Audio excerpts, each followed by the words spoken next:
Ladies and gentlemen, we are live here at Aquinas College in Grand Rapids, Michigan. Tonight's FCS match between Detroit Imperial and Midwest United kicked off just moments ago. I'm Jared Klepp along with Jake George, bringing you the action tonight. Jake, this one is an FCS Finals rematch from last year. That's right. Rematch tonight between Detroit Imperial, who are ultimately champions, and Midwest United, who are looking for revenge tonight. This is actually the match that set off the series last year. And so both teams familiar with facing each other, and Imperial familiar with the building. So it should be interesting to see who comes out on top tonight.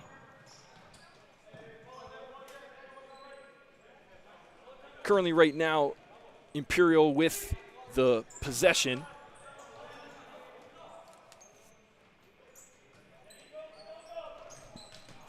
In the attacking half, and a great save there from Jose Vicario of Midwest United. Gotcha, I'll talk to him.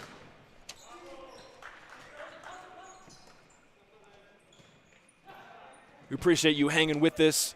Sorted out some technical difficulties getting this stream up and running. First time we are coming to you live off location. So we are on site here, FCS Live crew.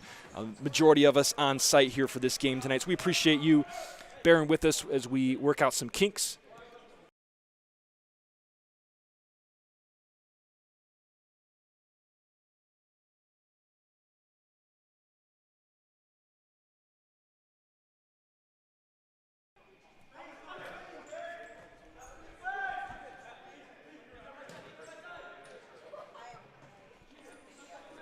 So here is Midwest with possession.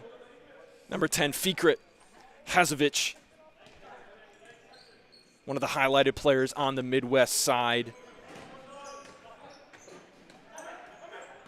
Midwest with great movement here in the attacking half. Impressive so far from Midwest. They've controlled the run of play so far, with the exception of that Vicario save. Really been in control to start this match, getting some nice opportunities on the Imperial team right now.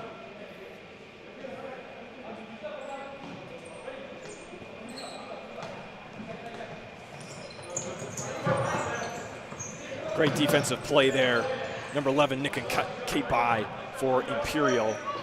You look around at the court tonight, Jake, at the starting lineup for Detroit Imperial. We have Ali Khaled, Ahmed Aberamane, Nikon Katbai, Miguel Burciaga, Denon Oglasavac. A few new names on that list, as well as some normal starters we don't see tonight. Yeah, the Imperial side is working on a pretty special announcement that's coming out here fairly soon, so keep an eye on their social medias for that at Detroit_Imperial_Futsal over on Instagram. And the lead, I guess, cast members, you could say, of this team are preparing for a really big announcement, a really big play. And so we're seeing a lot of reserves out tonight. A lot of fresh faces, and some people stepping up from normally a second or third string up into this main squad. So interested to see who becomes the new heroes for Detroit Imperial starting tonight. Some of those players that we talk about missing tonight: Omar Labicki, Davide DePoche, Michael Forbes. We usually see him in net. Three players, and there are certainly more, but those are three that immediately come to mind that we don't see tonight. But it's going to be still Detroit Imperial still coming and playing with players that they have brought. We have an opportunity here. Vicario has to make a slide to block that. Oglasavac is on the attack. Get some help from number 5, Daniel De Leon. We're going to have our first corner of the match, Imperial, to take it. I think the thing I'm most curious about tonight is who's going to step up offensively for Imperial. They're the top offense in the league right now, averaging just over 10 goals a game. But a lot of that comes from Omar and Davide, like you said, not being here tonight. So who's going to step up to create that offensive power tonight for the defending champs? Now the other side, starting tonight, Jose Vicario in goal. We've seen him all season long as we have goalkeeper coming out for Imperial, and it's going to be finished by number 14, Raul Montañez, with the first goal of the match.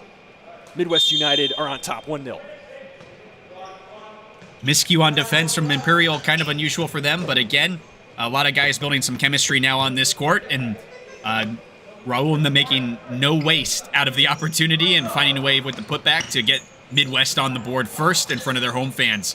Great way to start the match.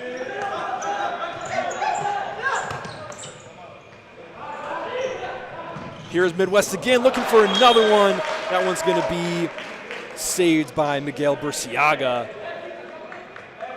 But not before it got into a very dangerous area, corner for Midwest. They take it quick. The left-footed strike's going to go well wide on that one. Keeper restart.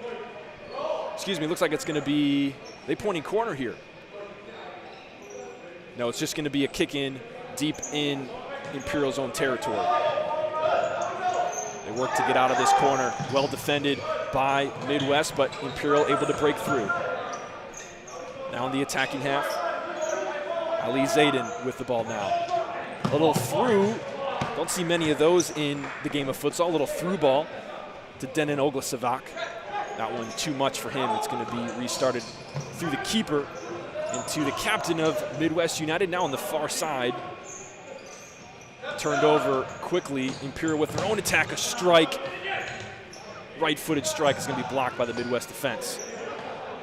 Imperial resets.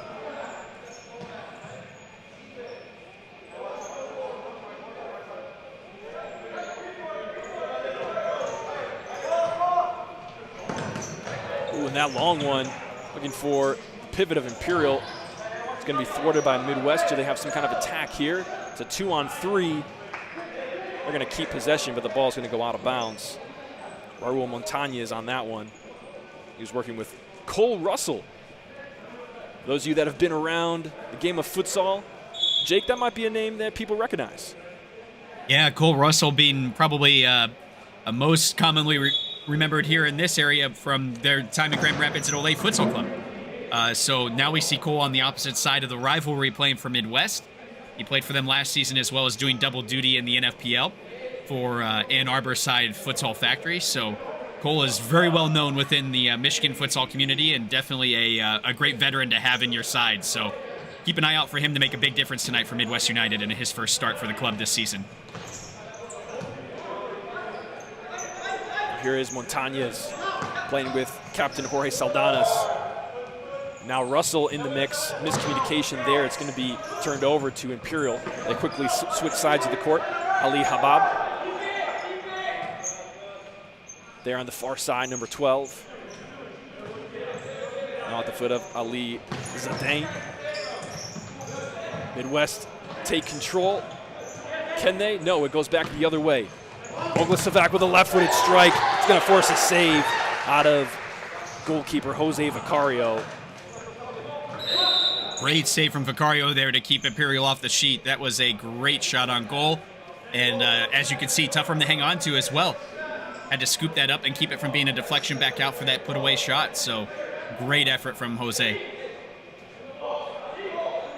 Looks like we're going to have Detroit Imperial in trouble here. Free kick given to Midwest United on the top of the arc. Jake, did you see what happened on that play? I think it was a second pass back to the keeper, but I do not know for sure. Certainly looks like it.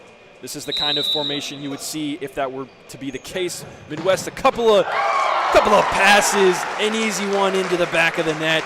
That's number 14, Raul Montañez, making his second goal of the night. Midwest United is up 2-0 here with 13 and a half to go.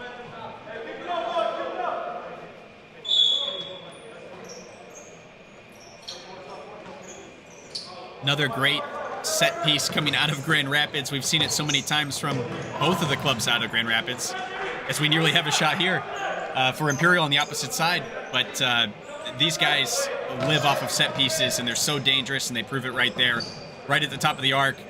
Nice 1-2 shot, nice and quick, just enough to shift the defense and create that opening and make that goal happen. Here's Fikret Hazovic.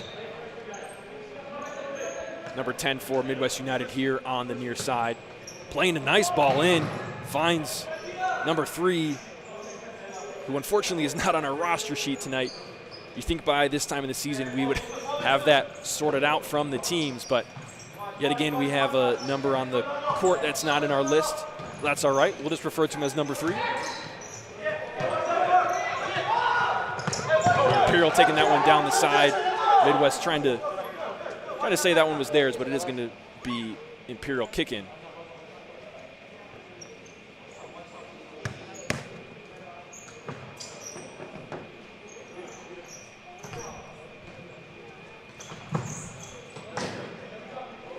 Little missed pass there from Ali Khaled. He was looking for Ali Zaidan. You might notice there's a few players on this Detroit Imperial side all have the same first name. So we're going to try to keep those straight the best that we can for you. Ali Khaled, Ali Zaidan, and Ali Habab, excuse me, are the 3 Alis for Imperial tonight. We'll see if we get the trifecta of Ali on the court at some point tonight.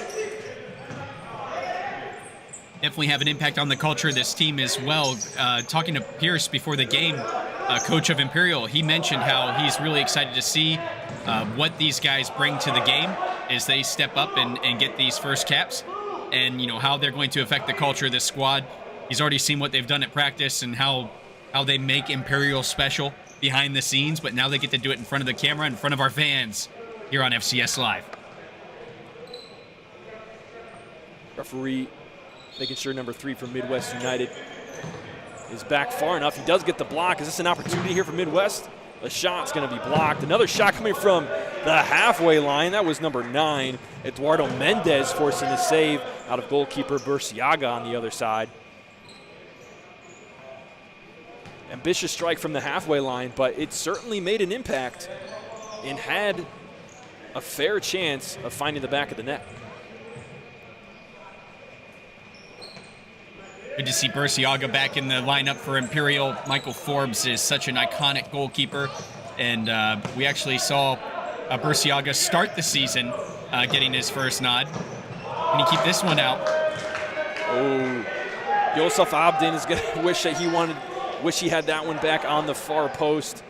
Midwest United had really, Jake, they had made their way an extra pass to make it easy, and unfortunately Abdin wasn't easy enough.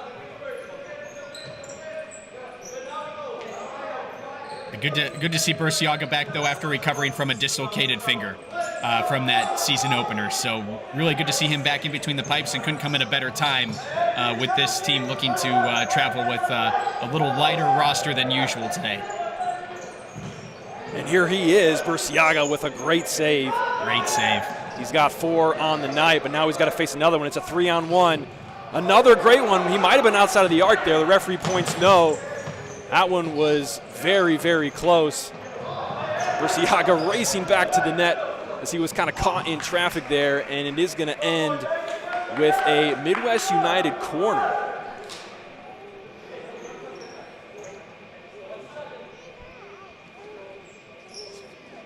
Excuse me, not a corner, almost. There's a kick in there. That was number 9 on the pass. Eduardo Mendez looking across the court. It's going to get into the hands of Vicario quickly the other way. Here's Midwest. Find a little diagonal inside the arc. 2 defenders there and the keeper. They reset. It's Fikret Hasovic. He finds Mendez. Mendez looking to turn. He does. He gets the ball in. Yosef Abdin couldn't quite get there, but it comes back to him. He's got the keeper coming out. Defender coming back. It's going to go out for a Midwest United corner. They take it quickly. No break in the action until right now. Keeper restart for Detroit Imperial. We're going to have our first timeout of the night for Detroit Imperial.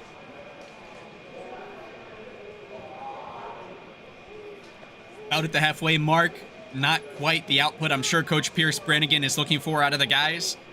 Good opportunity to kind of gild these guys together, work through some of the early struggles of this first half, and see if they can right the ship for the second portion of the first half. And I've talked about it every stream that I've been on, but find a way to swing that momentum back in their favor. More about momentum in the game in a moment, but we want to let you know about the sponsor for today's stream. Today's stream is brought to you by Ally Marketing, your friend in marketing.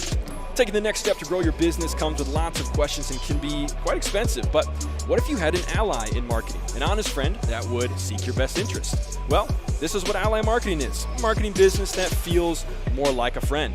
From small to large, businesses that partner with Ally Marketing get the business growth partner they've always wanted. Check out allymarketing.us to learn more.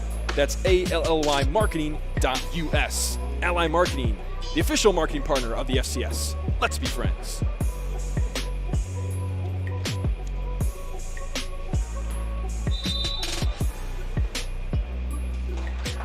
You know, Jake, we talked for very briefly about some of the players, and we'll have more of a chance to discuss what they bring to the game and what's special about them, the story that they bring. But let's talk for a moment, as we didn't have a chance to do a pregame, about the stakes of this game, right? We're setting up, we have an FCS final rematch.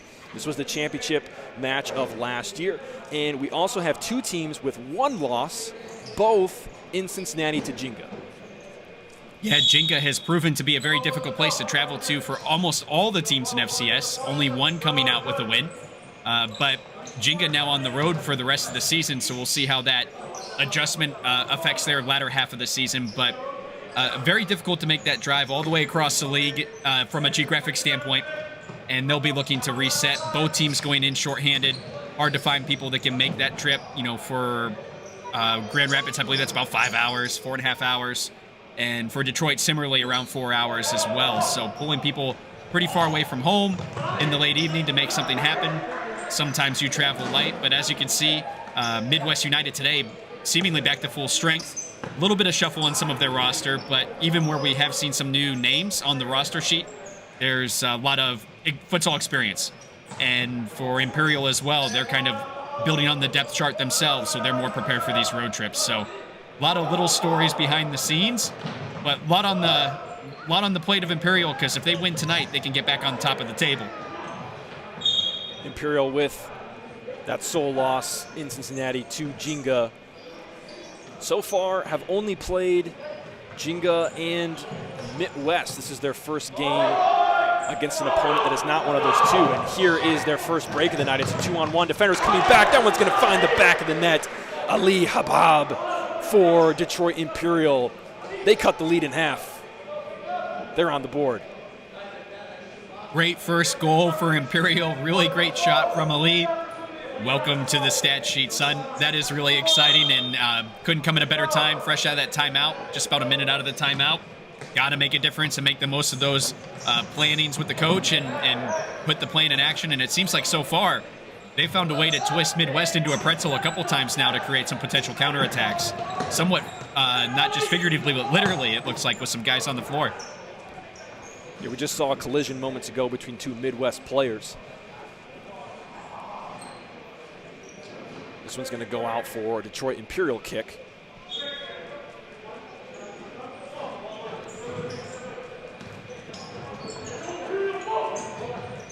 Oh, this one squirts out. Imperial with somewhat of a chance there. It's going to be handled by Jose Vicario.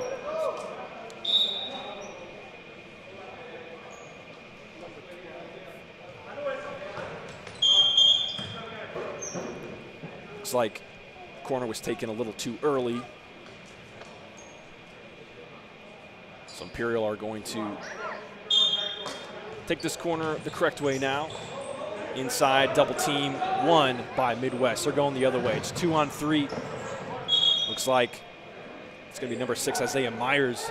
He's going to win a corner kick for Midwest United. Might be looking for the likes of Daniel De Leon on the far side. Fikret Hasovic is in there as well. Let's see what they can do. Nothing, unfortunately. A 4-second count. It goes the other way.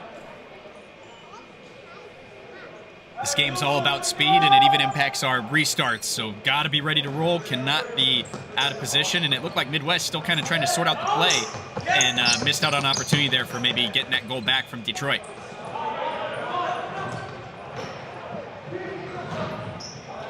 Great save there from the Detroit goalkeeper. Really keeping them in this thing. Pretty incredible. Miguel Burciaga in between the pipes for Detroit Imperial tonight, already recording 5 saves. So we're about a little over halfway through this one. Imperial trailing 1-2.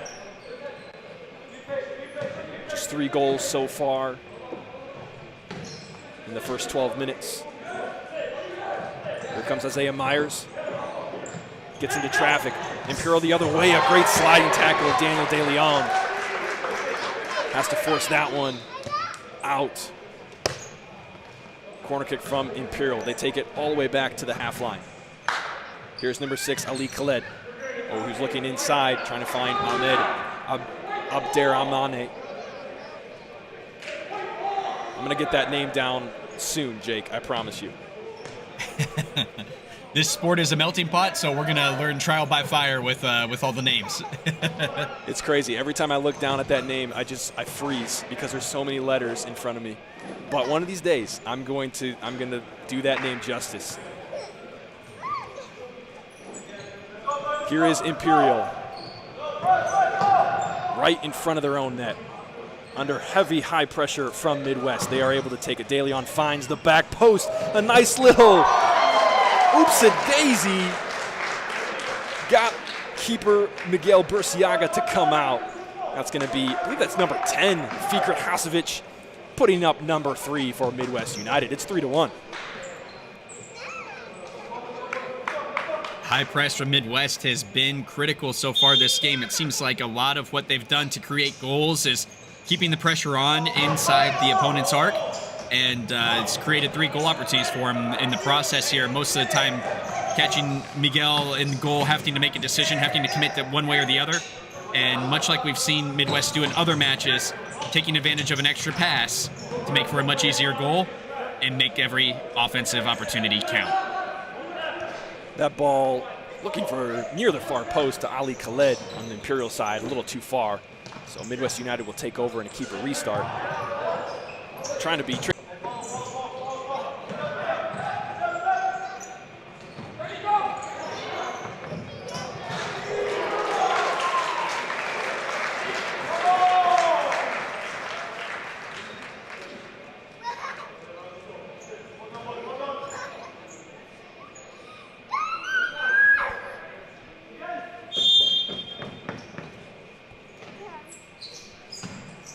Do apologize for the interruption there.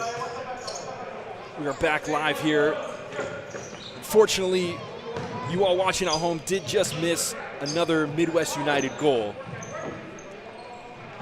It's going to be number 4 on the night, as they almost add another one to the tally.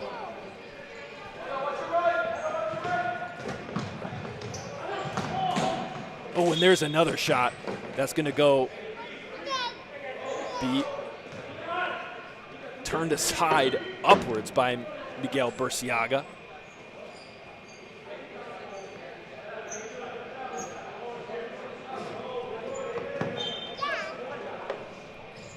Got a corner kick for Midwest United here. That one going for the far post. It stopped, but picked up again by Imperial at the top of the arc. Stopped again. Burciaga putting in work tonight. 7 saves on the night already for him. Certainly is tough playing under high pressure, as we are seeing Midwest put on right now. Left-footed strike coming from Cole Russell. That one goes wayward. It's going to be restarted in the hands of Miguel Burciaga and Imperial.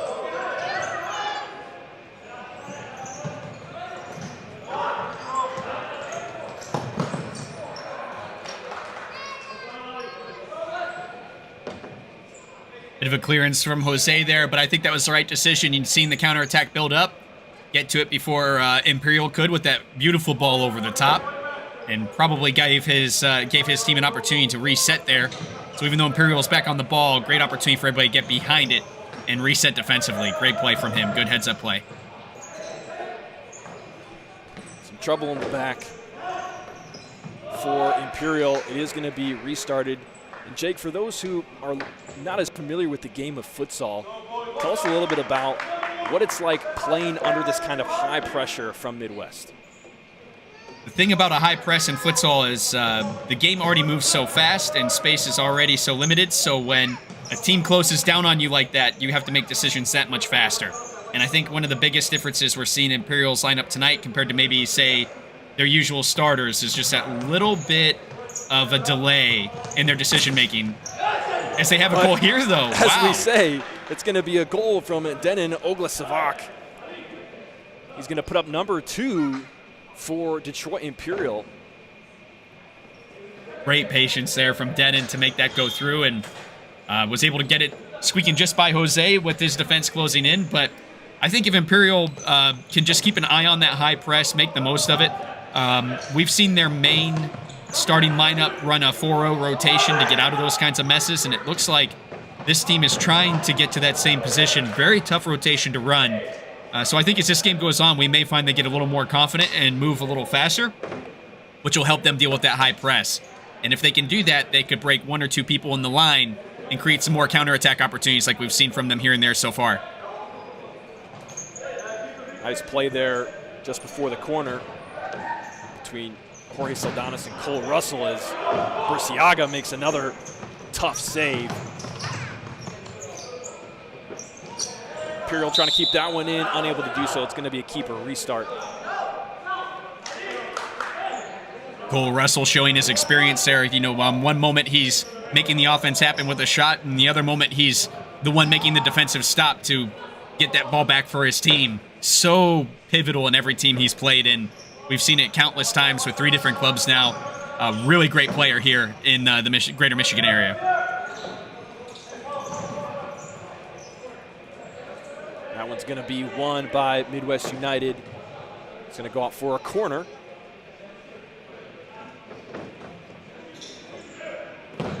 Ooh, and a strike.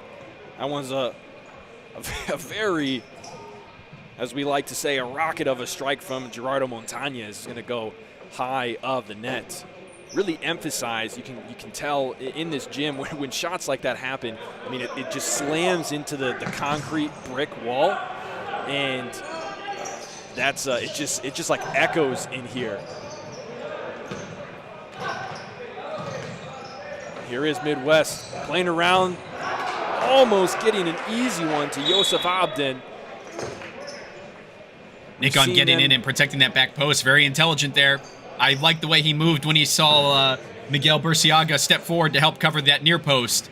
Noticed it there that time and was able to help protect his goalkeeper from that extra pass. Good heads-up play on defense.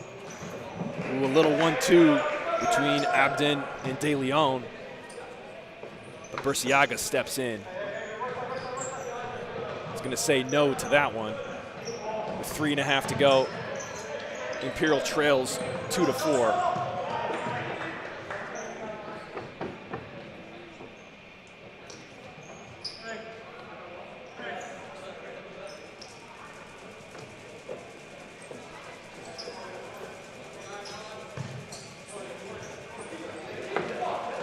Leon putting the pressure on Oglasavak. He goes back to his keeper. And now Imperial go forward.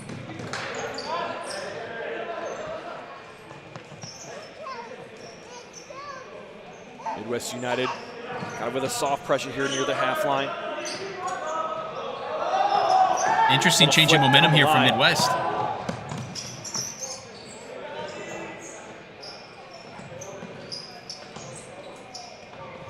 Sorry, Jake, you say there was a change-up for Midwest on the court here. Yeah, a little bit of a change of amount of pressure there, kind of changing the flow of the game. Curious to see if they're looking to find a way to create counterattacks of their own, or if they're looking to cover the backside here from what they've seen from Detroit so far on the restarts.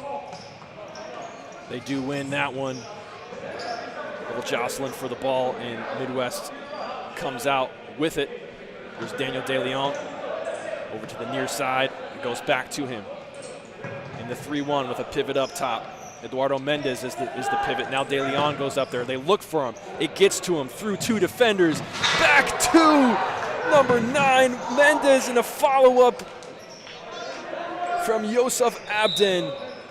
And with all that chance creating, Midwest United comes away with 0 on the scoreboard.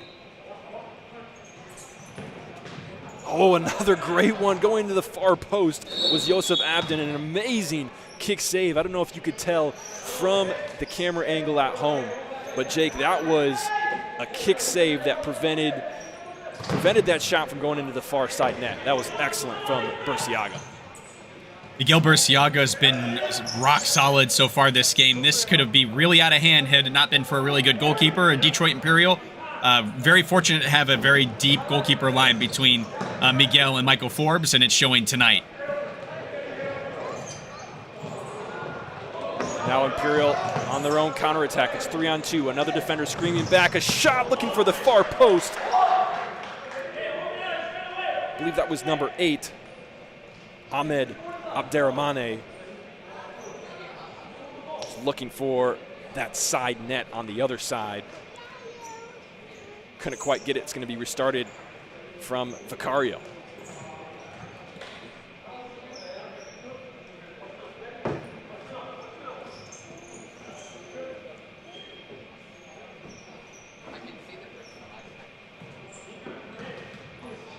Oh, a costly turnover there possibly, and another amazing save. Burciaga, the kick save, showing his flexibility in net.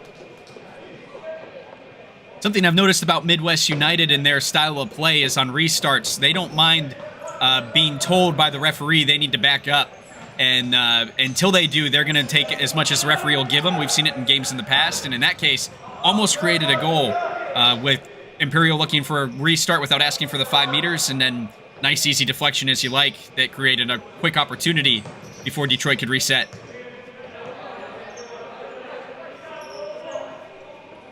Certainly have seen Midwest United put the pressure on Imperial tonight. Both sides of the court, offense and defense. They're going quick on offense. They're high pressing on defense. Burciaga has to come out again here and clears it away. With 48 seconds to go in this half. Don't go anywhere because we very well might have another goal or 2 in this last 40 seconds. They were calling for a handball there, Midwest. Did not get one. Here they go again. There's 3 of them in the arc. And that one just high of the bar, almost deflects off Nick and Kabai for an own goal, but it's going to be a Midwest United corner.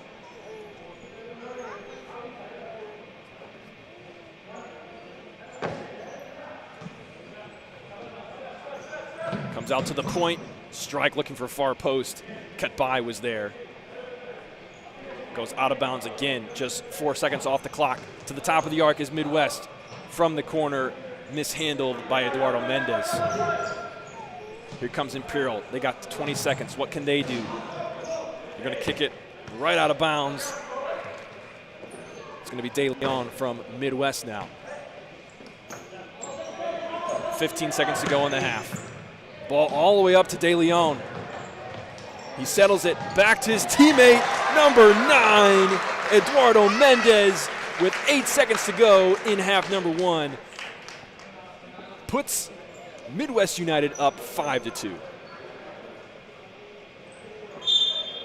Great time for a goal right before halftime. Going in with a little bit of confidence. Let's see if Detroit has anything to say about it in the final seconds. And that's going to do it for half number 1. Midwest United 5, Detroit Imperial 2. A lot of action in that half. A goal with 8 seconds left. 7 goals in half number 1. Jake, tell me a little bit about what you saw in that first half. Well, Midwest United, a lot of the usual game plan, I think. You know, we've seen a lot of those extra passes across the top of the arc to pull a goalkeeper out of position. Not afraid to play selfless futsal and make that extra pass, which is huge for the team and a lot of the reason they have 5 goals right now, as well as the success they've seen so far in the season as a whole to get things started. And with Imperial, the biggest thing I've noticed, I think, is that it's a little slower than we're used to seeing from a reaction from these players, or from an implication of the strategy from these players. If they pick up that pace just a little bit, I think they've got this game back in control. But they just need to make a little bit faster decisions, and I've noticed some of their players have just been out of position on counterattacks, on setting on defense, not quite seeing the same strength that we see from their top guys. Noticed a couple times Fixo's hanging way back, not there to support the attack until a little too late. If they can fix those couple of things, which of course will be difficult with a smaller squad tonight, then that can make all of the difference in half number 2. We're going to have more thoughts on half number 1, as well as an interview or two with some of the players and coaches. So don't go anywhere. You're watching FCS Live.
Hello everyone and welcome back to Grand Rapids, Michigan.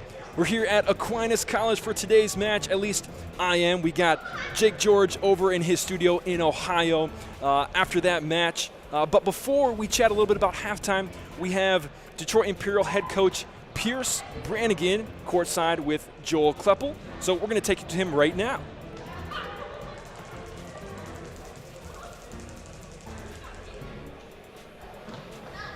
I'm Joel, and I'm here with Detroit Imperials coach Pierce. Coach, you are playing a little bit men down this game. Tell us what some of the struggles are with that and how you're looking to overcome it in the second half. Yeah, so for basically half our squad, it's their first ever game. You know, we got players who've been training with us.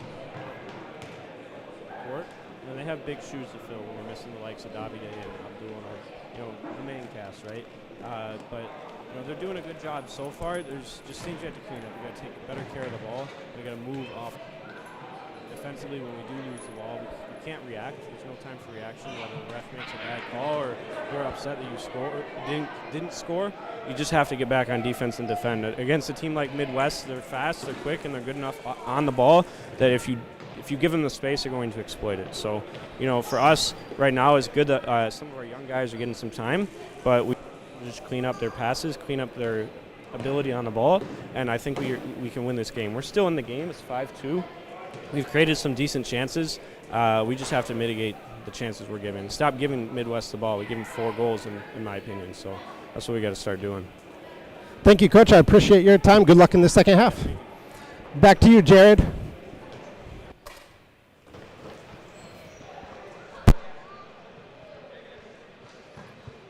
So Jake, now that we have just a couple minutes left before we get started for half number 2, we heard a little bit from Detroit Imperial coach. Tell me a little bit about the other side. What do you think's going on on that bench over there for Midwest United? Yeah, I agree with what Pierce said to lead into what I'm going to say about Midwest. There's been a few times where maybe just cleaning up the formation will be what makes the difference in this score line. And as I look at Midwest to end the first half and to start the second half, you can kind of see in their body language on the bench, they don't seem to feel the intensity of this in this game. So if Detroit can fix those couple of things, they need to be careful that they're not caught off guard here.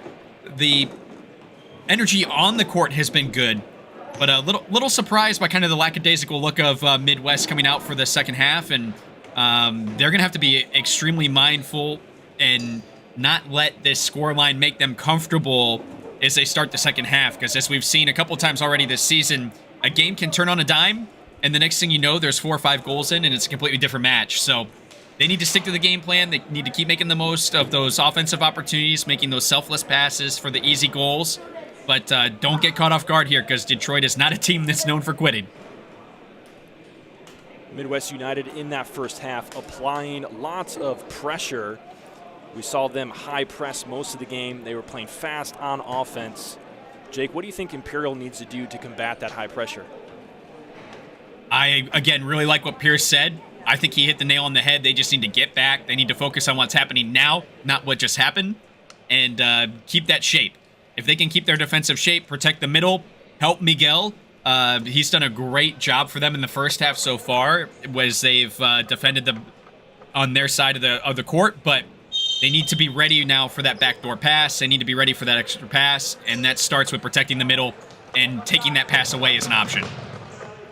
And here we go for half number 2, starting off with a Midwest United kick. They go immediately to Fikret Hasovic. He's unable to make anything of it, but they do have the kick in on the near side here. Number 12, Anthony Leon Garcia, going to take that one. As we do have a keeper change for Midwest United. Jake, those that have been familiar with futsal, even in the last maybe 6, 7+ years, are going to recognize that face between the pipes for Midwest United tonight. That's right, the infamous Miguel Cervantes. He made himself pretty famous in the futsal community at Ole Futsal Club, much like teammate Cole Russell. And these two have played together quite a bit. And the funny thing about Miguel is he's actually a field player turned goalkeeper. It's a little bit of the opposite story of Lansing's David Saltzman. But that's what makes him so dangerous, is he's very good between the pipes, but also not afraid to use that fancy footwork. We've seen him come up as a 5th attacker in years past. Oh, Detroit in some trouble here. Here is Daniel De Leon. He's dancing with the keeper. And Burciaga is going to come away with it. Yeah, a bit of attackers. Oh, sorry. Go ahead, Jake. Yeah, pretty fortunate there. But here's another great save from Miguel to keep them in this one. And I just have to say, he has 14 stops on the night. Miguel Burciaga. Is that a second touch for the keeper? Maybe missed by the refs? Tell you the truth, I didn't notice it. I didn't see any reactions here. Maybe there was a I might have missed a touch in there somewhere. You might have been the only one that caught it, Jake.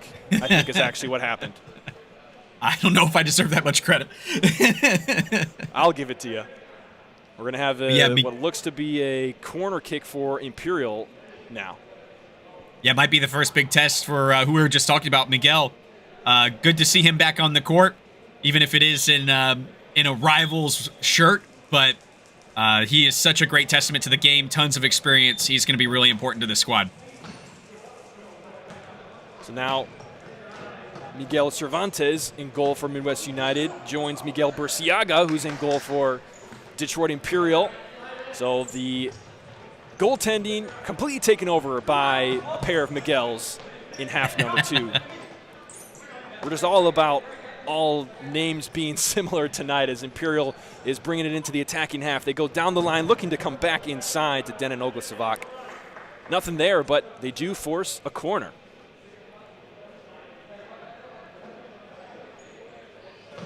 Comes back to Oglasavac. He's pressured by Fikret Hazovic. Imperial working in the attacking half, trying to find something going forward. And that's something that's just so tough to do, right, Jake? When you are trying to create an attack in the attacking half, there's not much space to work with there. That's right. You know, sometimes those deep kick-ins are not as advantageous as you'd think. And Midwest has done a good job on defense tonight.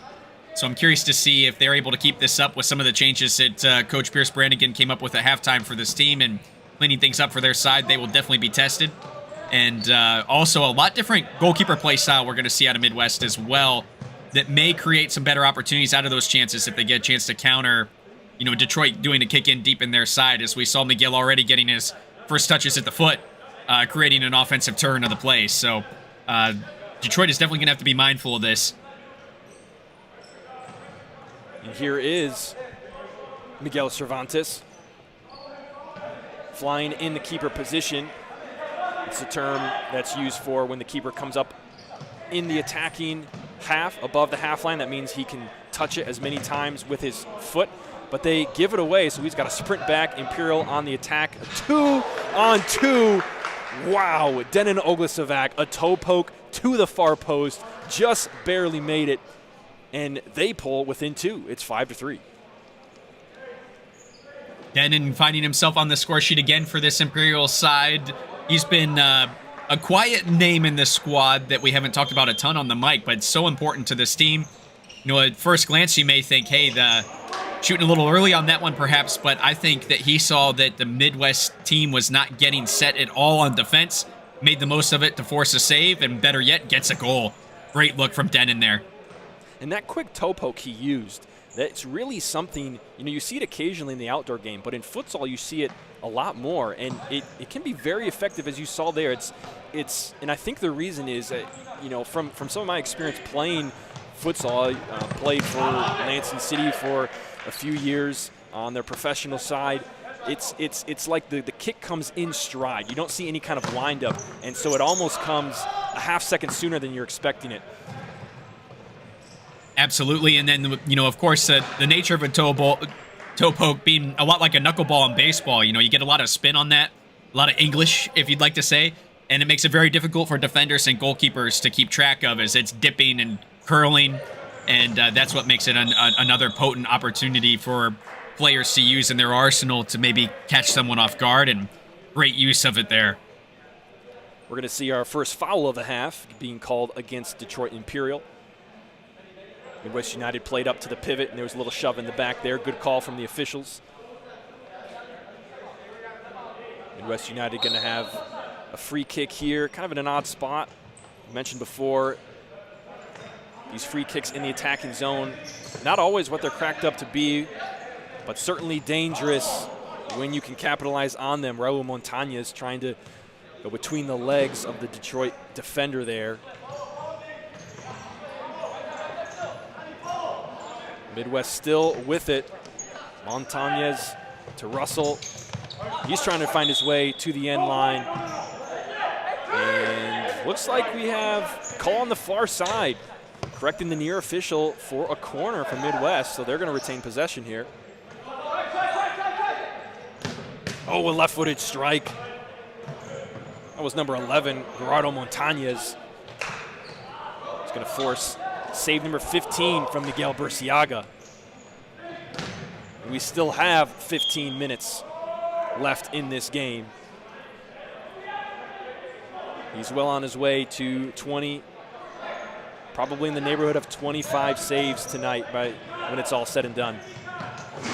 A little poke as the Midwest United player comes crashing into the bleachers. Raul Montañez putting it all on the line there. He's looking for his teammate and captain, Jorge Saldanas.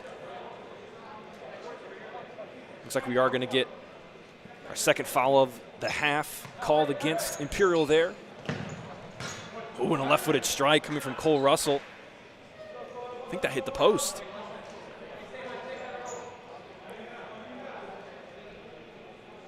Second time tonight that Midwest United has been robbed by that white stick.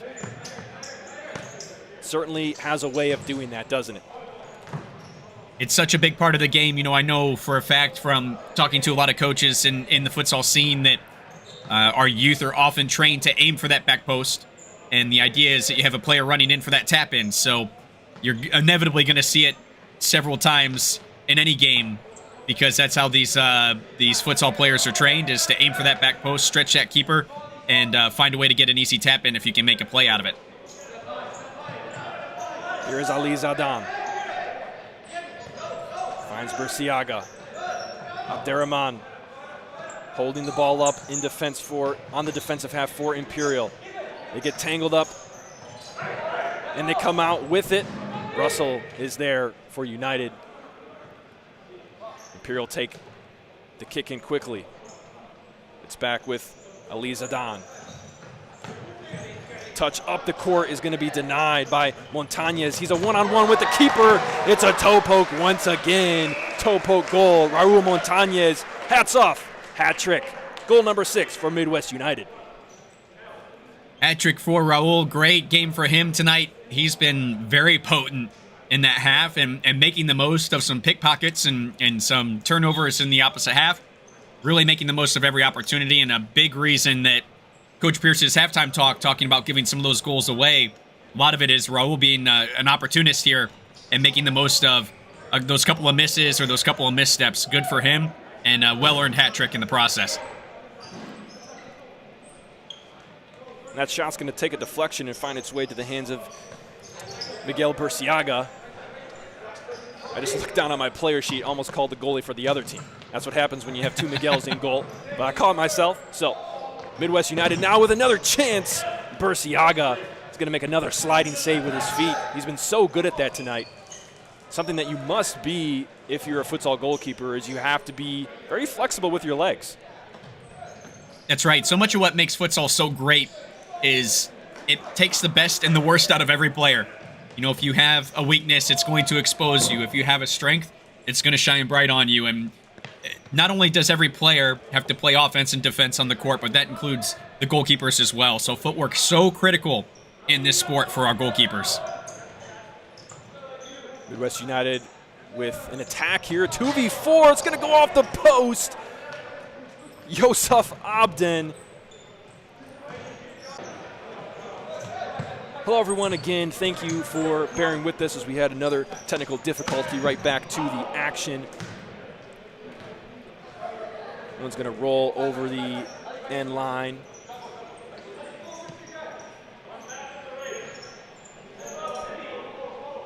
Midwest United now with it.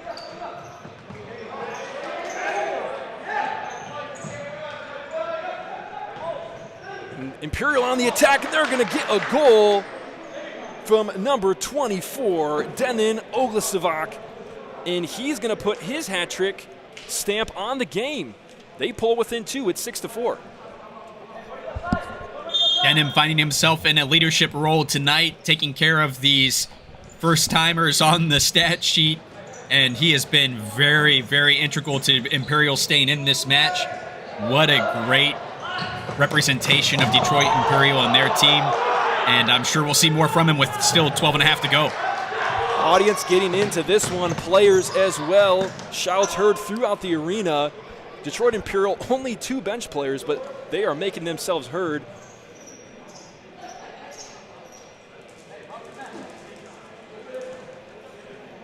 An exciting sequence there. It's going to result in Midwest United getting another shot from about half. It's not really going to concern Miguel Burciaga much at all.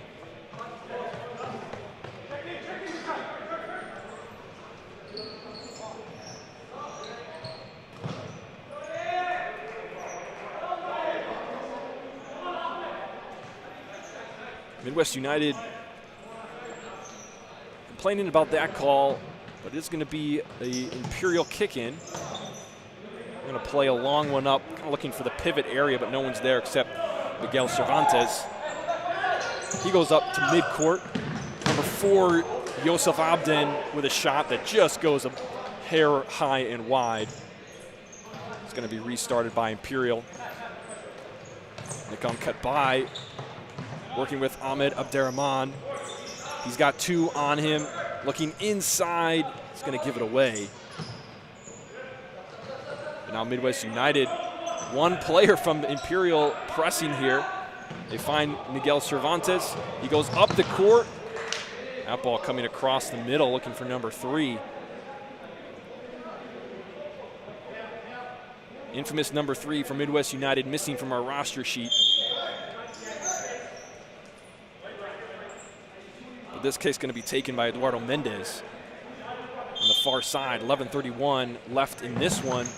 Ooh, and that one didn't miss by much. It did take a deflection. So we're going to have a Midwest United corner.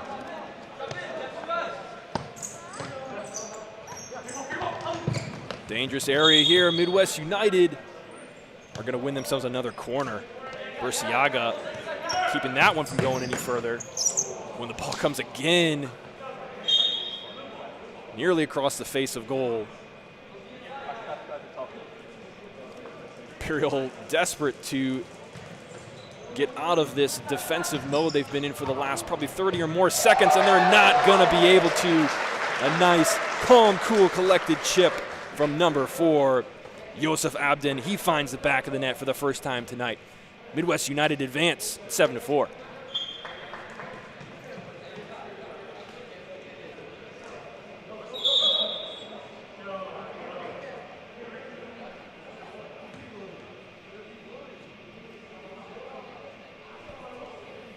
Imperial just needs to clean up their play a little bit. They obviously coming in shorthanded. It's easy to say this from the couch, but they look like they're playing a little tired. They are still very much in this game. You got half of the second half to go. I'd be laying it all out there, and we've seen Imperial do such play before and make some really memorable matches in years past as well as this season. So I would really look forward to seeing what they do to find a way to fight through some of the fatigue, work through some of maybe the lack of chemistry they're typical used to seeing, and find a way to get back in this match within a goal or 2, and they could flip the script. But Midwest right now just doing a great job of taking advantage of those mistakes in the back half. And we're going to have our first timeout of the half with exactly 11 minutes to go in the game. This one's going to be called by Detroit Imperial. So we're going to take a second to look at the standings for the FCS. Here's what we got coming into tonight. You see Jinga FS, they're on top with 12 points, but they do have 6 matches played. So Jake, if Imperial get the win tonight, we're going to see them on the top of the table. That's right. Detroit heads the tiebreaker right now, so they would make it through to first place. They actually have 2 games in hand. And then Midwest United, another team with only 1 loss in this league. So they're going to be looking to get back on a winning record as well, propel themselves 2 places up to second place if they're able to maintain this win. this season. Still kind of early. We're technically at the halfway point in week 8 of 16 before playoffs, but there's still so much to play for and a lot of room for successes and failures to make a big difference in this table. And if you're interested in seeing how the standings turn out, take a look at our upcoming matches. This is going to be next weekend. So week number 9, we're currently in week 8, but week number 9 on the 11th of January, we got a Grand Rapids doubleheader, Jake. That's right, Overlay Futsal Club, the only team to come out of Cincinnati with a win, in turn hosts Jenga FS. So Jenga going on a bit of a 4-game road run to end their season. Starts out with a very tough Olay, former champions of NFPL, coming to the league this year. And then, of course, Midwest United looks for their rematch against Lansing City, a very memorable instant classic we saw at the Lansing Arena. And now we get part 2. Really excited to see how both those games go. Back to the action here on the court. Midwest with the attack. Fikret, little chip. Oh, that one was off the head of Anthony Leon Garcia, connecting with Fikret Hasovic. Great connection there, but the header just hits the bar. Really tough there. He was so close to the net, he couldn't get it down.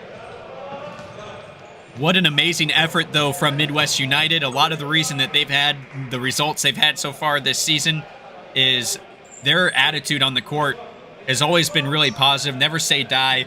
That's why I was a little surprised at the way they came out in the second half and kind of looked like they were lounging, because it's not what we typically see from them. But as you can see, their play on the court has been very good, very strong, and they're keeping the intensity up to try and hold Imperial down. A lot of that play, we're seeing a lot of great stuff from number 10, Fikret Hasovic. And he's been around the game of futsal for a while. He's, Coach Gio Garcia for Midwest United. He actually coached Fikret at ABK when they were still a club of futsal. And, Gio, he said that he was very excited to see the player that Fikret has become. He currently plays the outdoor game as well here at Aquinas College. He's a sophomore, and he's provided a lot of excellent action and skill tonight for Midwest United, as goalkeeper Miguel Cervantes is going to be off the mark with that pass. I know even before the season started that Fikret was someone that was on Gio's radar as someone who can make a big difference this season, and his collegiate career, building up his confidence and his talents. And it's amazing how many roots in futsal come from that ABK club, which is Olay Futsal Club's former name, and how it's impacted the men's scene here over the years. And so much of that story from the great futsal culture in Grand Rapids comes from these guys coaching each other, coaching the next generations that come up, and then in turn getting to play and coach with them here at a level like we have at FCS. Really special thing, and really something that makes Grand Rapids special, is a bit of a futsal hotbed in the United States. This one's going to go over, I was going to call it the touch line, the kick line. Can we call it the kick line, Jake? I'm not sure. But it's going to be a kick-in for Midwest United on the near side. Looking into Fikret Hasovic in the pivot position. It's taken by Ahmed Abderrahman. Strong player keeping the ball. Does end up giving it away, but not before clearing it. Now a giveaway. Will it turn out to be costly, as Imperial is going to have a kick in deep in the attacking half?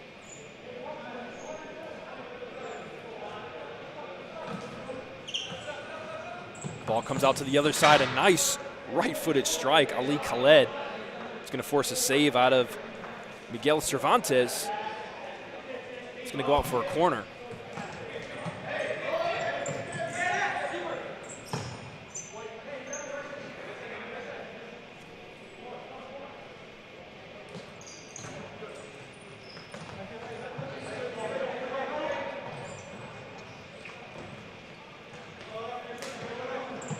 Just a little bit of pressure coming from Midwest United here. They're starting to amp it up, accelerating the game. Looks like it almost forced a turnover there. And that's something that's a very key component to defending in the game of futsal, Jake. Accelerating the game, giving the opposing team less and less time on the ball as we have the ball go way up in the air here, and it's going to be brought down by Midwest.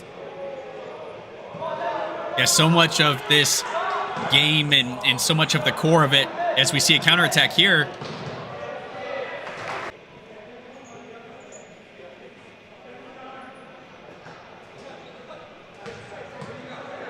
Welcome back.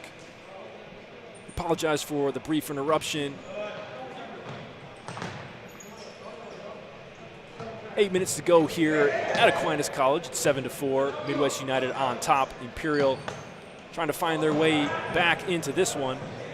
It's going to be scooped up by Miguel Cervantes. Midwest United go the other way very quickly. They have a 3-on-3. It's going to be kicked back to the defense. That's going to be goal for Midwest United. Daniel De Leon is going to find his way into the score sheet, and they now double the 4 goals of Imperial. They're up 8-4. Great shot from Daniel there to get that goal. Great run of play opportunity there. Imperial just couldn't get back fast enough. That was a great counterattack and well taken from Daniel, but now Imperial, it's time to respond and get back into this game. It's now or never for Imperial. With 7.5 to go, they're down 4 goals. Goals can come quickly in the game of futsal, but at the same time, you kind of have to work for that moment. It seems like any time we've seen goals come very quickly, there's kind of a build up to that, and then the floodgates can open. So if that's going to happen, they're going to have to get going very quickly here and find a way to stop Midwest on the attack. This one's going to be dribbled out of bounds on the far side. Turnover for Imperial. Little flick into Cole Russell. He was looking towards Jorge Saldanas, his captain, at the far post, but it sails over his head. He says, put it a little lower next time.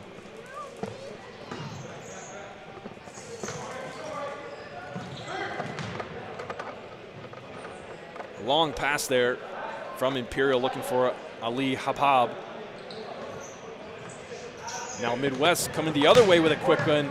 Cole Russell's going to force another save out of Miguel Burciaga, and that puts him into the 20s on stops for the night. Over under on 25 saves. What do you think, Jake, for Miguel Burciaga?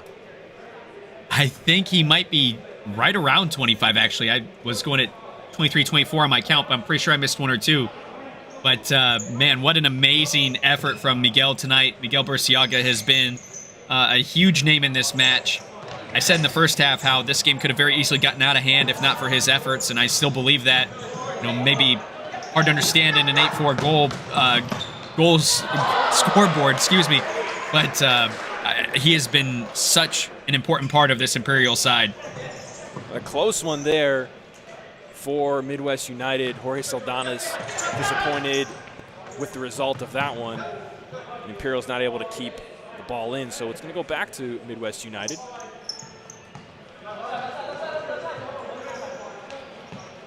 Seen an extra boost of energy out of the Imperial side. I think they have realized that this situation is growing more dire by the second. Coming quickly the other way, a ball coming across. It's going to be snagged by Burciaga. He comes all the way up to the half line. Midwest United collect. They got a 2-on-1. One defender is coming back to double. And that one's going to be called for Imperial. Imperial kicking.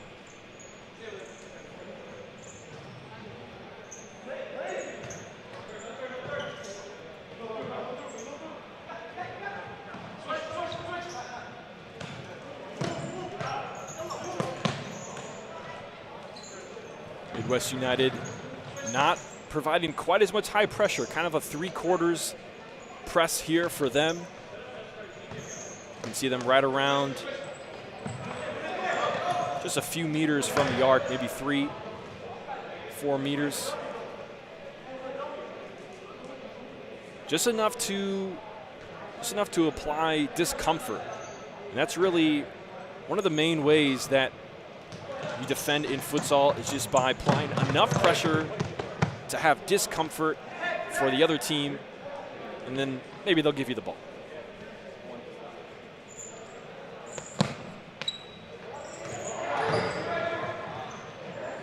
This one could be a dangerous one for Midwest. Went all the way up to the pivot for Imperial. They had numbers for a moment, but not anymore. Bodies flying around. No whistle from the referee.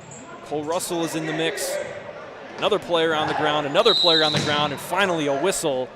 It's going to go against Midwest United, their first foul of the half.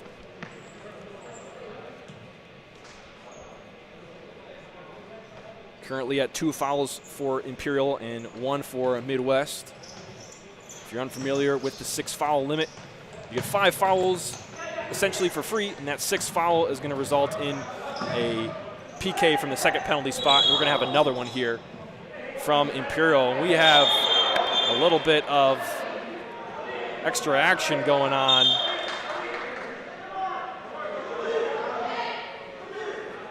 Something that you hate to see as tempers flare a little bit.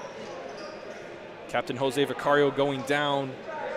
Unfortunately, we don't have the replay active for you tonight, but it appeared that, I think it was number 12, Ali Habab for Imperial, who after committing the foul, kind of gave him an extra shove. Did you see that, Jake? I did, yeah, kind of interesting. I think, Imperial maybe probably a little frustrated, trying to stay in this game, give it 100%, but got to make sure that's the right kind of 100%, and, a little push after right in front of our head referee as well. You're not going to get away with that, but luckily Jorge is a good guy, and it didn't start a fight out of that. Ali and him made of just, to me, look like a tangle up and a bit of a miscue, but looked like he thought he was going to come up swinging on that one, but Jorge, of course, coming with his hands out, going, hey, look, just what the heck's going on, and diffuse quickly, which is always good. Curious to see how this will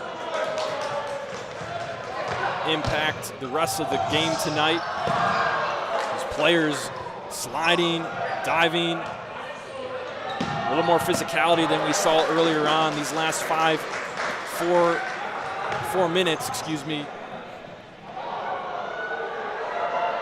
This is the kind of time that regardless of how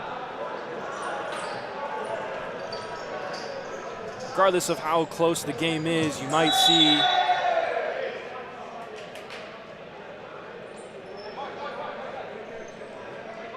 some tempers flare.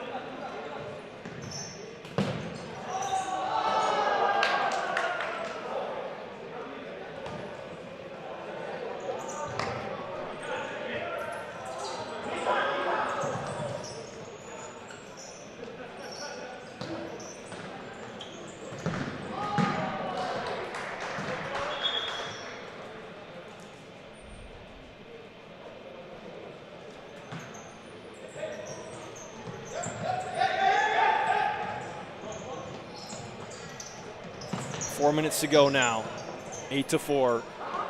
Imperial is trailing Midwest United.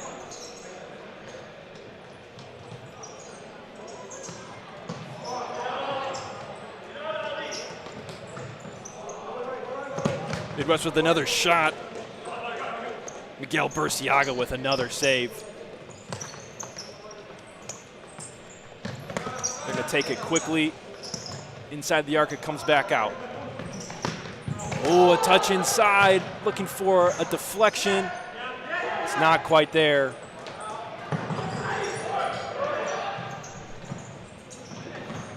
Oh, and that one's going to be poked just outside the post of Miguel Cervantes.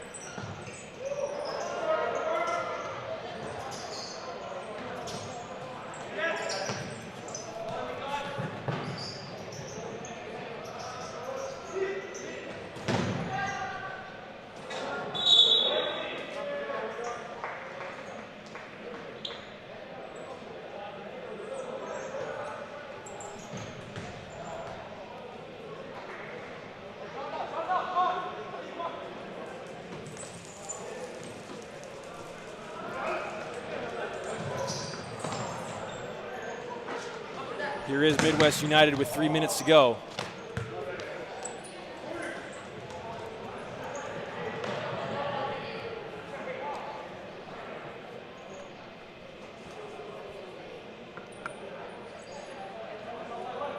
They have a kick in on the far side.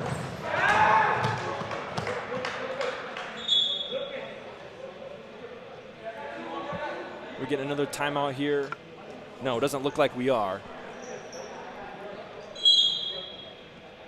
Referee's going to say, please take a couple steps back there.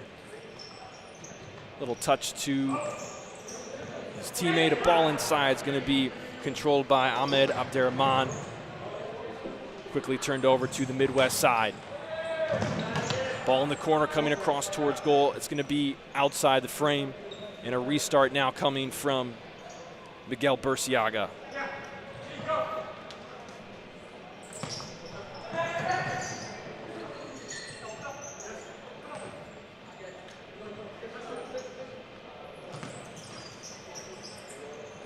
That one taken away.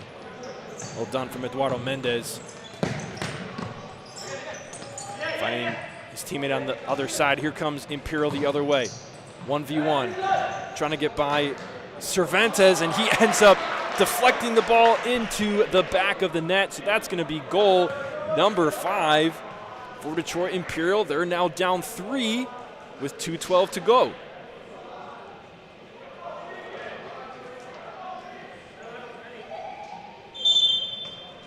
Unfortunate for Miguel Cervantes there, trying to track back, so his body was kind of turned towards his own goal, trying to get those couple of extra steps back to cover the space. And unfortunately, sometimes when that happens and it's just a deflection, you're guiding it in the absolute worst possible direction. And unfortunately, just a victim of trying to get back and being that half step behind. Great effort from Detroit to keep that play alive and not just letting it run out for a corner. And they get rewarded for it. Great goal. Midwest United almost getting a goal of their own, number 3 for their team, not on our roster sheet, but he could hardly believe it that he missed it. A little show of sportsmanship there. Helping the Imperial player up is Daniel De Leon. Now here comes Imperial the other way with 1:44 to go. Little miscommunication is going to come back again to keeper Miguel Burciaga. I thought maybe that was a second touch, and I saw Gio Garcia, coach from Midwest, also motion to the referee. Might have had a missed second touch call there.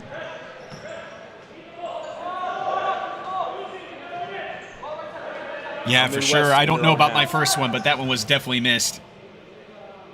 It's one of those where the play had continued and you almost forget about it, but as an officiating crew, that can't be something that you forget about. Here is Imperial going the other way. They got a 1v1, 2v1. Here comes another defender screaming back. He's able to thwart that attack, number 12, Anthony Leon Garcia. They're not out of the clear yet. This one's going to be deflected and go over the end line. Cervantes going deep right away. Can Midwest add to their goal tally? Not quite. Leon Garcia just with a near miss there.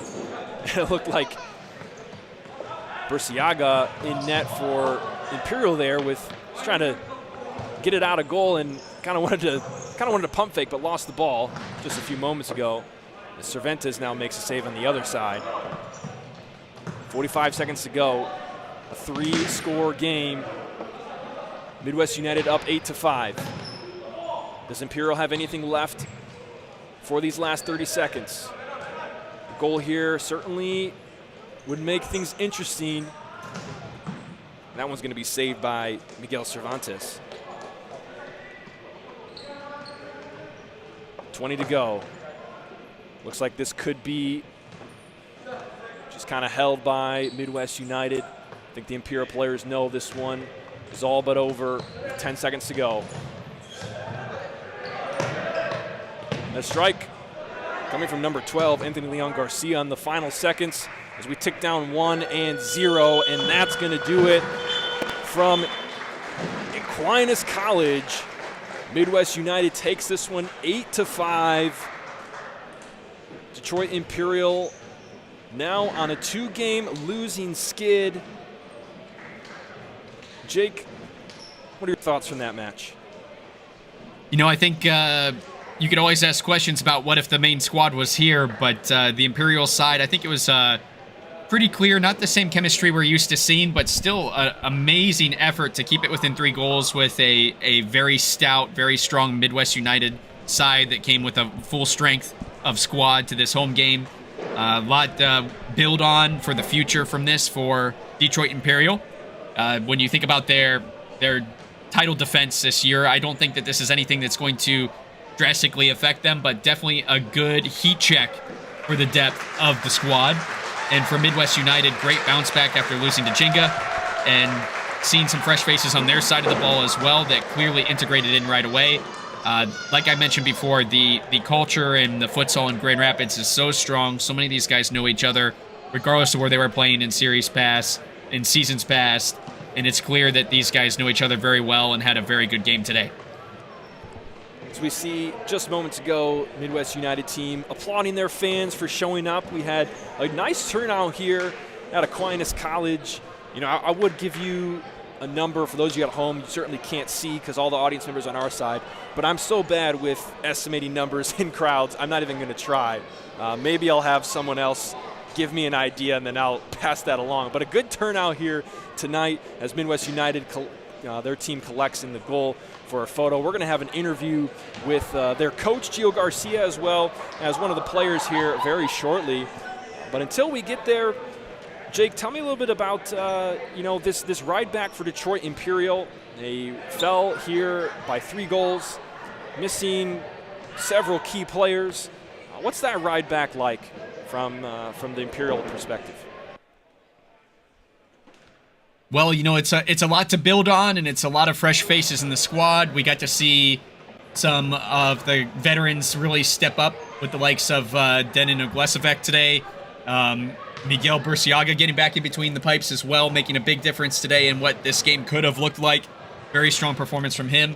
And I believe that there's a lot to build on from this. Like I mentioned before, I think if I'm Imperial, I'm not going to panic as far as the direction the season's going. There's a lot to build on here. There's a lot of talent within the club that just weren't here tonight, which was a big part of the reason we see the result we do, I believe. And their next match is against, I believe, Lansing. And so they've got another road match that they have to build on from here. Their third away match in a row. And then they can get back home starting the beginning of February. So there's still a lot of time in this season. Like we mentioned before when we were looking at the standings as well, there's a lot of room in this table to see a shuffle. The results have been great. It's been very well contested so far by most of the teams this season. So not a lot to panic about. Let's think positive. Let's build on this and figure out a way to get these guys ready to step back into play the next time they're called upon. Speaking of the standings, here they are. Not updated for today's match, so you're going to see Midwest United with 3 more points. They're going to move to 10 points. Number 2 in the table after 5 games played. Imperial at 9 with 5 games played. Jinga FS still on top, those 12 points after 6 matches played. And what's to come on FCS? We mentioned some of the upcoming games. These 2 are the upcoming games next week. Doubleheader, both games being played in Grand Rapids. Grand Rapids Ole going to host Jinga FS, and Midwest United going to host Lansing City. That's an anticipated rematch. Actually, both of them, Jake, very highly anticipated. Yeah, most definitely. You know, we even saw some really high intensity between Ole and Jinga. We saw a little bit of emotion in that game as well. Very intense. You know, I mentioned before in the first half that Ole did come away with the win, the only team to do so in Cincinnati against Jinga, but it didn't come without some victims as well. So we see Ole coming into this game missing one of their main veterans, Lito Esquivel, on a suspension. How does the rest of the team step up to cover his typical role in that fixo position? He's so critical to that defense. But Jinga, real big challenge for them. They have to make their farthest trip of the season so far all the way to Grand Rapids, going from the Ohio River to the Grand River. And they have to come up with some road results to make the most of where they're at in the table here and secure their potential semifinal spot here at the end of the season. And with that, we're going to go courtside with Joel Kleppel, and he is standing by with Raul Montañez, hat trick goal scorer for Midwest United tonight, and I believe he'll be speaking with Gio Garcia after that as well. Joel? All right, I'm down here on the court side with Midwest Raul. Now, Raul, you had a little bit of time off over this past couple weeks, and you came out, looked like you were pretty refreshed, and you got 4 goals tonight. Tell me a little bit about that mindset you had coming into tonight after having a little bit of time off. I feel like, especially during breaks, you gotta stay fit. Make sure people say you practice how you play. I mean, you play how you practice. So if you're keeping up with conditioning and just keeping touches during break helped a lot. And your team definitely looked like you guys were moving well, working together as a team. Tell me what it's like playing for this club, for Midwest. What makes you guys unique compared to other places you played? Like this year especially, I feel like the team is way more connected. I feel like everybody just plays well with each other. Unlike other years, we did struggle a little bit, but I think this year, not even during practice, but hanging out outside of practice helped a lot. Awesome. Thank you, Raul. I'm going to bring Coach over here. Coach, you want to come on over here?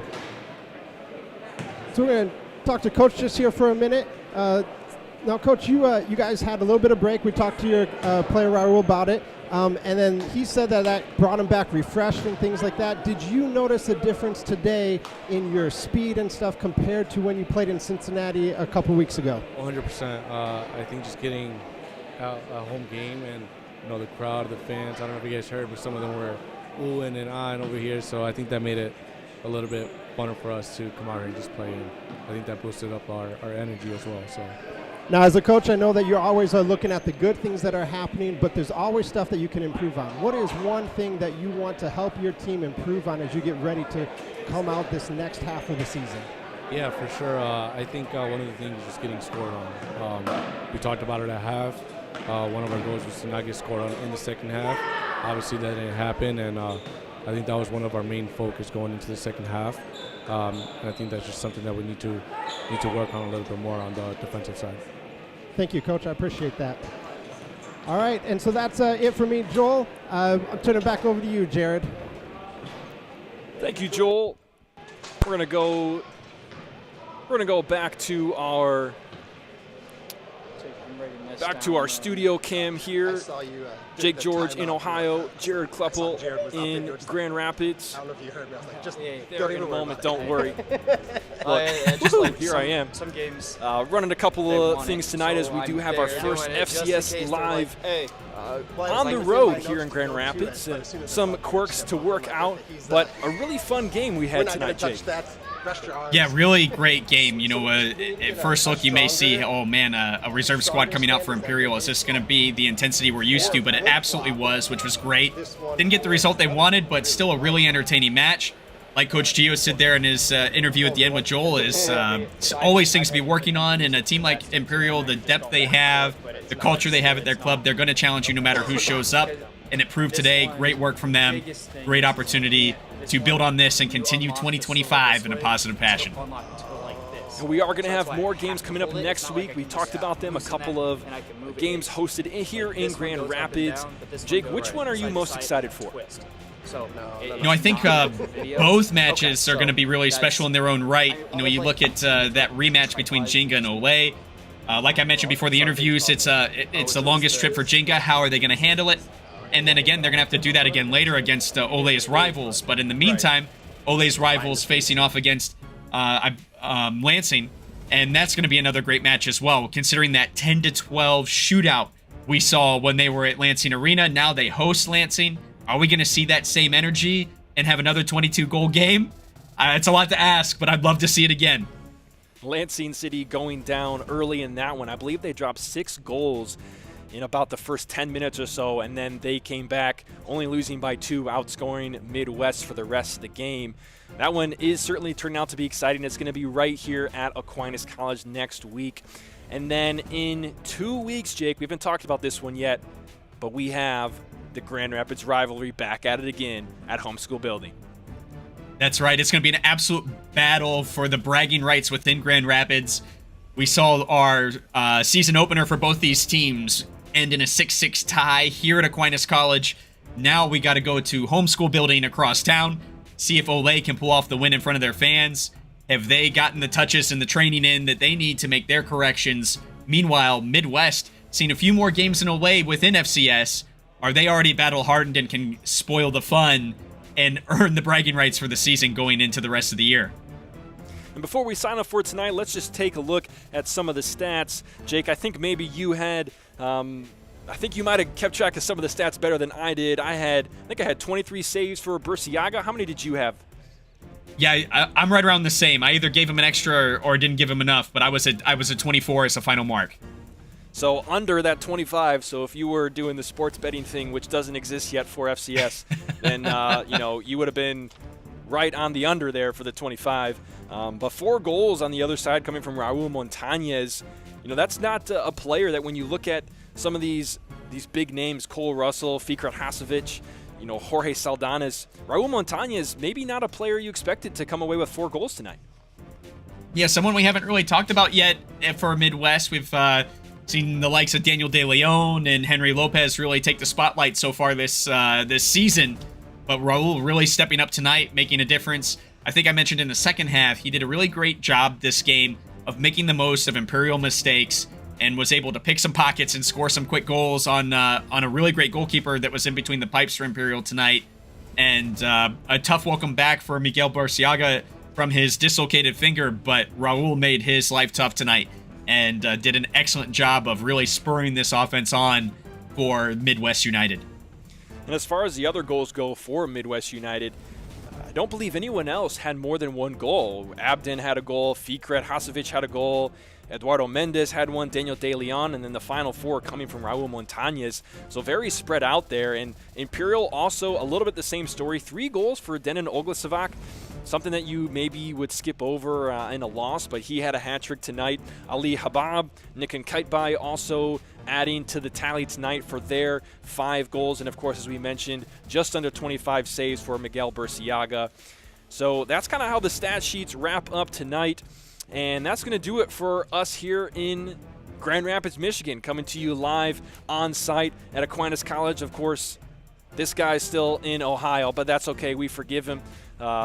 You didn't do anything wrong, Jake. Don't worry. I have to look this way. You're over here for me, but that always happens. I know most of you guys are in Michigan, and you could easily hold that natural rivalry between our states against me, but I appreciate it. Absolutely. Well, we're excited to bring you some more FCS live action like this, working out some of the kinks, and we're planning to be back next week for at least one of the games in Grand Rapids here on site. And then we're really looking at that one in a couple of weeks, the Grand Rapids rivalry, to have a great production for you guys. So if you stuck around this long, thanks so much for tuning in. And a big thanks to all the production team that made this possible, camera operators, scorekeepers, and producers, and people who are here and remote checking in on the stream and helping out. We appreciate all of you. Thanks for making this what it is tonight. And we're going to see you guys in the next one. So for now, from all of us at FCS Live, I'm Jared Kleppel, along with Jake George and the crew. Good night.